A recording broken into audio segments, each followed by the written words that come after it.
मुनफिद तज्ज़ियो के प्रोग्राम मेरे मुताबिक में खुशामदीद। मैं हूँ शजिया न्याजी और हमारे साथ हैं जनाब हसन निसार। हसन साहब, इमरान खान साहब वज़ीर-ए-आज़म बनने से पहले तो करप्शन की बहुत बात करते थे, लेकिन अब उन्हीं की हुकूमत में एहतसाब क्वेश्चनेबल हो गया है। क्या ये मंतकी अंजाम तक पहुँचता हुआ नज़र नहीं आ रहा? आपको कैसे पता है?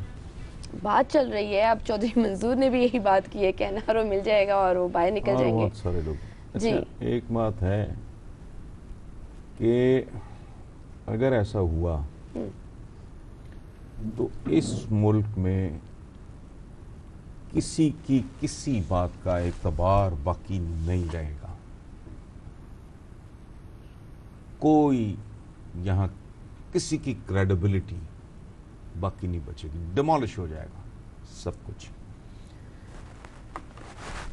एक बात मैं आपको बता रहा हूँ आज, वो इसको संभाल के रखना काम आएगा। पाकिस्तानियों की इज्तमाई नफ्सियात देखो, जैसे एक फ़र्द की नफ्सियात होती है, मेरी है, आपकी है, इस तरह कौमों की एक इज्तमाई नफ्सियात होती है। पाकिस्तानियों की इज्तमाई नफ्सियात पे दो बहुत खौफनाक ज़ख्म लग चुके हैं। एक ज़ख्म था सकूत ढाका की शक्ल में। आखिरी लम्हे तक अवाम को ये धोखा दिया जाता रहा कि everything is under control. Suddenly जब पता चला कि we have lost half of our country, वो कौम वो जख्म भूली नहीं है।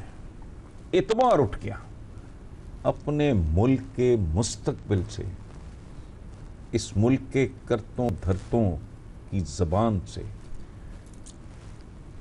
इसके मुस्तकबिल से एतमाद उठ गया। उसकी रिपरकशंस ख़त्म होने में नहीं आ रही। आज जो लोग बाहर जायदादें खरीद रहे हैं, पैसा बाहर ले जा रहे हैं, मनी लॉन्ड्रिंग हो रही, उसके पीछे ये नफ्सियात है। इसका शिकार कौन हुआ? सबसे पहले हुक्मरान तबका। ठीक है। उसका एक्सेस होता है क्लासिफाइड इंफॉर्मेशन को। अच्छा, उनकी देखा देखी फिर वो नीचे तक सरायत करता है और इनसिक्योरिटी यहाँ तक आ जाती है। मुल्क के मुस्तकबिल पर से ईमान उठ जाता है। पहला जख्म क्या लगा? इज्तिमाई नफ्सियात पे सकूत ढाका। ठीक, ये डंगरों की समझ में आने वाली बात नहीं है। मर गए, नस्ल दर नस्ल मुंतकिल हो गया वो।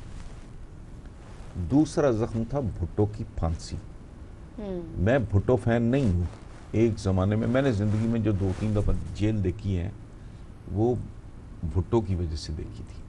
बच्चे थे, अक्ल कम थी, जज्बात ज़्यादा थे, रोटी कपड़ा मकान, गरीब आदमी की बात। बाद में समझ आई कि वो बंदा था क्या। लेकिन बहरहाल जब तक, अच्छा, वाहिद जो जेल चकी हमने 2-3 बार, लेकिन भुट्टो की फांसी ने मुतज़लज़ल कर दिया। लोगों का ईमान उठ गया। हत्ता कि जो भुट्टो से नफरत करते थे उनके भी ये बैक ऑफ द माइंड ये चला गया कि इस मुल्क में रूल ऑफ लॉ नाम की कोई चीज़ नहीं। क्या उसका ताल्लुक बंदा था किस वहशियाना तरीके से। अच्छा, एक बात याद रखना, एहतसाब का मामला आप जहां तक ले गए हो, उसके बाद अगर इसमें से कुछ ना निकला तो ये तीसरा जख्म होगा। बिल्कुल। मुल्क के मुस्तकबिल पे अगर कोई बड़ा मोटा एतबार एतमाद रह गया है, वो गैर शऊरी। देखो, बाज़ औक़ात आप जानते नहीं हो कि जब आप कोई हरकत कर रहे होते हो उसके पीछे कौन सा बचपन का, लड़कपन का, जवानी का कोई वाक़या है। इस बात ने आपको, ठीक इसी तरह आपको शऊरी तौर पे और इज्तिमाई शऊर जो होता है वो नहीं पता होता कि हम अगर इस तरह बिहेव कर रहे हैं तो क्यों कर रहे हैं। हम में से अक्सरियत, बहुत भारी अक्सरियत, 70-75-80% लोग, अभी आप कह रहे थे कि हज करने वाले दूसरे बड़ा मुल्क है हमारा। हाँ जी। और बेईमानी में कितना नंबर है हमारा? 162 समथिंग नहीं, 162। ईमानदारी में हम 162वें नंबर पे हैं जी। और हाजी एक्सपोर्ट करने में हम दूसरे नंबर पे। ये क्या है? ये बर्बाद हो जाएगी नफ्सियात। और अपने लोगों को, इन 21-22 करोड़ लोगों को इस तीसरे जख्म से बचाओ। ईमान उठ जाएगा इदारों के ऊपर से, जबानों के ऊपर से, किरदारों के ऊपर से। लोग कहेंगे नहीं, यहाँ सब कुछ फ्रॉड है, फेक है, वारदात है, झूठ है, जाली है। ये वही बात, बड़े मेरी बड़े से देखो डाकू, बात सुन, मेरी जी। सेहत पे हाँ नहीं पड़ता, लेकिन एहतसाब में से अगर कुछ ना निकला तो फिर कुछ बाकी नहीं बचेगा नफसियाती तौर पर। सब अभी तो हम ब्रेक लेंगे, ब्रेक के बाद हम बात करेंगे सऊदी अरब में कि वहाँ पर जो रिकवरीज हुई हैं, एंटी करप्शन क्रैकडाउन जो शुरू हुआ था, अब उन्होंने रिकवरीज करके ख़त्म भी कर दी। इस हवाले से हम बात करेंगे, लेकिन इस छोटी सी ब्रेक के बाद।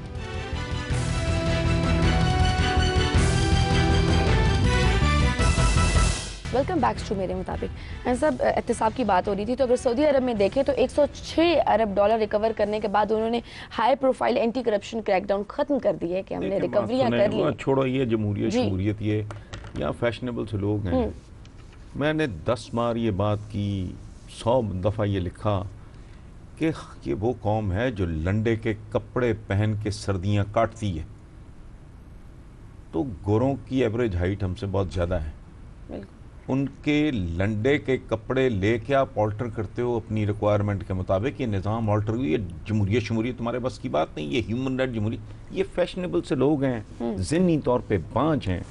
और ये मैं जो बात आपको बता रहा हूँ कि ये जो सोसाइटी बनी है ना, आई फॉर माई सेल्फ, नफसा नफसी, एक पागलपन, एक वहशत, अनसर्टनिटी, अदम तहफ़्फ़ुज़, मैं कुछ कर लूँ, मैं अपनी को 10 नस्लों का बंदोबस्त कर लूँ, फिर भी मुझे चैन नहीं आ रहा। ये है लैक ऑफ फेथ कि यहाँ कुछ भी नहीं है, ये सब ढोंग है, फ्रॉड है। तो अगर एहतसाब का यही अंजाम, हाँ अगर कोई मेरिट पे बनता है तो फिर बताओ, फिर माफिया मांगो। अगर देखो, अगर जेनुइनली बिलफर्ज, अव्वल तो मैं नहीं मानता, लेकिन बिलफर्ज ये सारे मासूम हैं, किस चक्कर में रेगेते रहेगा तुम?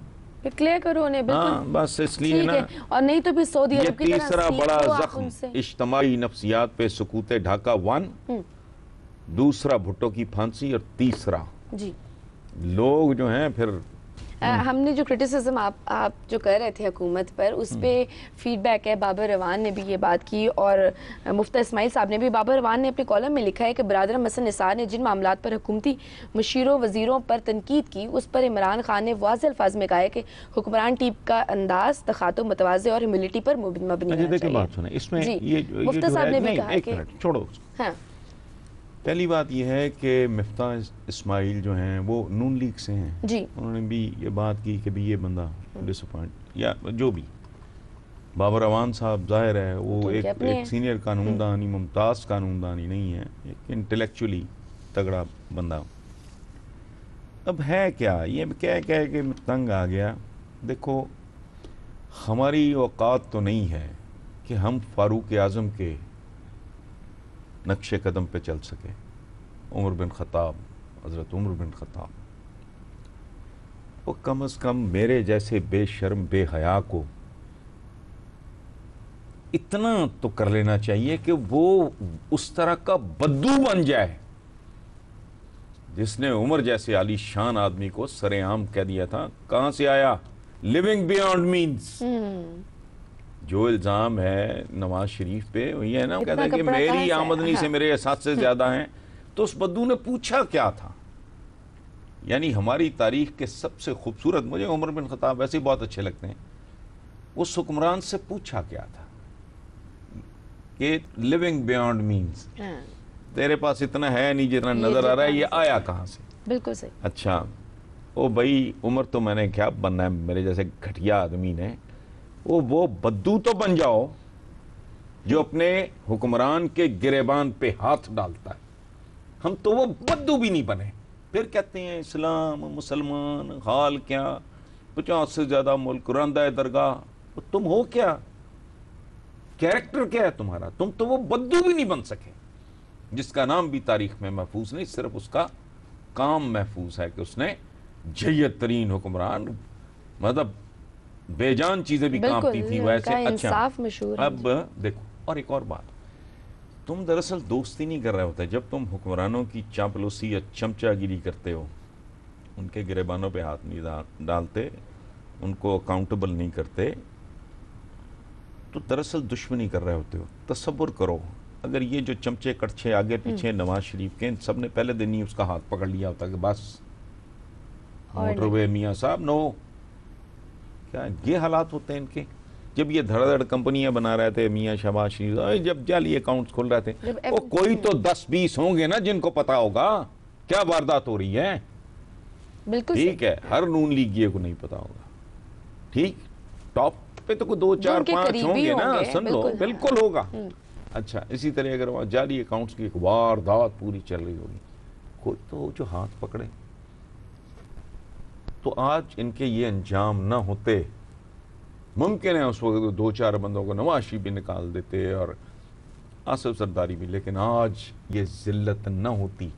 ये ऐसे ही है गिरबान कि आप अपने बच्चे को पकड़ते हो, नो, जो बाप अपनी औलाद को कभी किसी बात पे, अच्छी बात, दुरुस्त बात पे इनकार नहीं करता, वो जबरन रोकता है। सो अपने हुक्मरानों को कस के रखो, कम से कम वो बद्दू ही बन जाओ। अच्छा, एक और बात इसमें ना कि अवाम को खुद इतना ताकतवर, बाज़मीर और जिंदा, मुर्दे नहीं, ये जिंदा दलान, पतंगे उड़ाने से नहीं जिंदा दलान होते। जिंदा दलान का मतलब ये है अवाम इतने जीते जागते तगड़े बाज़मीर, कोई खुशामद, कोई चब है मियाँ साहब तो फलाना साहब, इतने ताकतवर हो जाओ कि तुम्हें किसी एहतसाब ब्यूरो की ज़रूरत ना रहे। एहतसाब ब्यूरो मेरे लिए गाली है। तगड़े अवाम, मैं अगर जिंदा हूँ, मेरा ज़मीर मुर्दा नहीं है, मैं अगर किसी का चमचा कड़छा नहीं हूँ, और मैं तो चलता फिरता एहतसाब ब्यूरो हूँ, अगर मैं बाइज्जत अवाम हूँ। ठीक है। और एक और बात, ये अपने एंकर भाइयों को समझाओ, आप एंकर हो, मैं तो मेहमान के तौर पे आता हूँ जी। ये अवाम करती है, अवाम खाती है, अवाम माती है, उनकी जिन्स तो ना बदलो। ठीक है, अवाम कहते हैं, अवाम करते हैं, अवाम ये करते, ओ मत जी जी हाँ, मुज़क्कर ही रहने दो। ठीक है, ठीक है, एक छोटी सी ब्रेक, जिसको देखो वो शुरू, ठीक है, एक ब्रेक, अवाम ये चाहती है, फिर आगे बात कंटिन्यू करेंगे। देखते रहिए मेरे मुताबिक।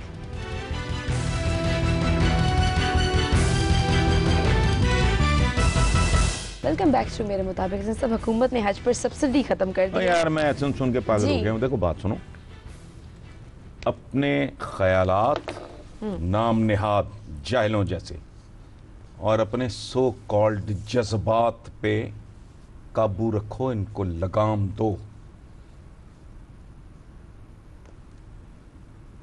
और तुम अल्लाह और उसके रसूल से भी 2 कदम आगे। उन्होंने कह दिया है, हर्फ आखिर है कि जो अफोर्ड नहीं कर सकता वो ना करें, वो ना करें। ये वाजिब उसके लिए जो अफोर्ड कर सकता। फिनिश्ड।